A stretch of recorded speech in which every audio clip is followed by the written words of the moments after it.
Let's bring our international panel in tonight. Sky News contributor Kosha Garda and former Labor MP Michael Danby. Kosha, Michael, welcome. Great to see you. Thanks. Can we start with Nigel Farage? He's decided to stand for the UK's upcoming general election. I think it was a bit of a surprise announcement. Here he is today telling the world he was going to do whatever he can to disrupt things. So I'm coming back as leader of Reform UK, but not just for this election campaign. I'm coming back for the next 5 years. And there is one very simple reason for that. We all know already that the Conservative Party will be in opposition. But it won't be the opposition. They are incapable of it. They've spent most of the last 5 years fighting each other rather than standing up and fighting for the interests of this country. Well, Michael, Farage is hoping to pick up disillusioned voters from, I guess, from both the Conservatives and Labor. Is he going to do that? He's changed his mind just recently. He wasn't running just a few days ago, but he's changed his mind because the polling for the Conservatives is so catastrophic. He thinks that in England and in the South East in particular, that he'll be able to pick up votes. He says they've lost already. The polling says that the Conservatives may only get 75 seats, but it's not just him picking up seats in the South East.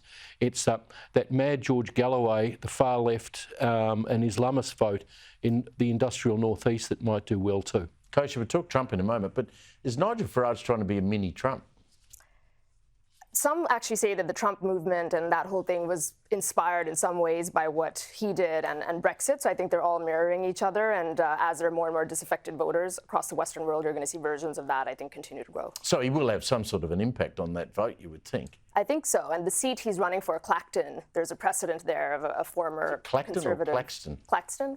I'm not sure. But somebody who... I didn't watch Steptoe and Son enough. He's a character. He's a real character.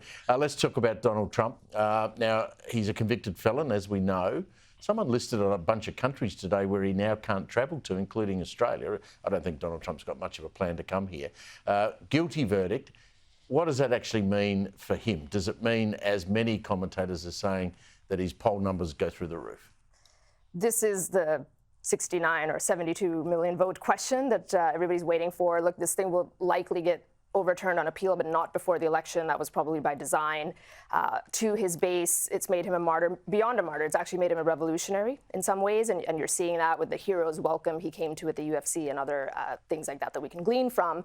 The calculus on the other side, though, is that there's some swath of the electorate, suburban moms, left-leaning independents who don't love Biden and might have considered Trump, but they won't now because those words, convicted felon, is just a bridge too far for them to get over, and which group is more potent is anybody's guess. Michael, we know that a lot of Americans don't vote because it's not compulsory.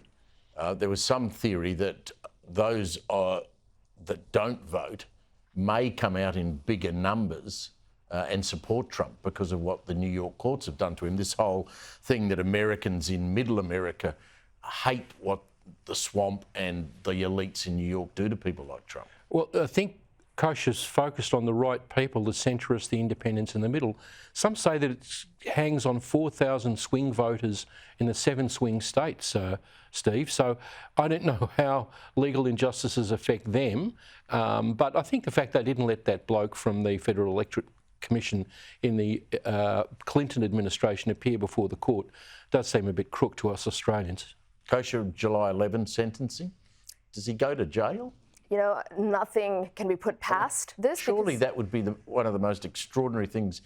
It would be. Danby in particular, he's a bit older than us, but we've all witnessed incredible things in our lifetime. This would be one of the most incredible. It really would be, but if you think about it, you know, he's the only president who's been impeached twice, the only president whose private residence has been raided with armed FBI agents who were given authority to use lethal force, the only one who's been charged with criminal convictions over a bookkeeping error, and the only one who was convicted on that. So if you keep bridging that gap, you know, it wouldn't be outside the realm of possibility, though I think it's unlikely. There could be other versions of it, like putting him under house arrest, for example. So it's not jail, but it would still impede him from campaigning. It could be anybody's guess. And in the 30s, Steve, Earl Long, the governor of Louisiana, ran a long time. ran for the governor from the steps of the state mental institution, as they call it in the United States. Kosha, just finally, the Hunter Biden thing, is that affecting Joe at all? I think it will, just because it's not about Hunter Biden, but through the course of that trial, you're going to see other dirty laundry from that family come out, and Hunter is a hot mess. So there's lots of things that come out. Dad and Mum came out today and said, "Oh, he's our son. We might be the president, but we love him." It'll tar him, and it just creates more noise about the character of the Biden family and by extension, Joe. So I do think it'll play some role. We are in for one hell of a roller coaster. Kosha, Michael, thank you for both for coming in.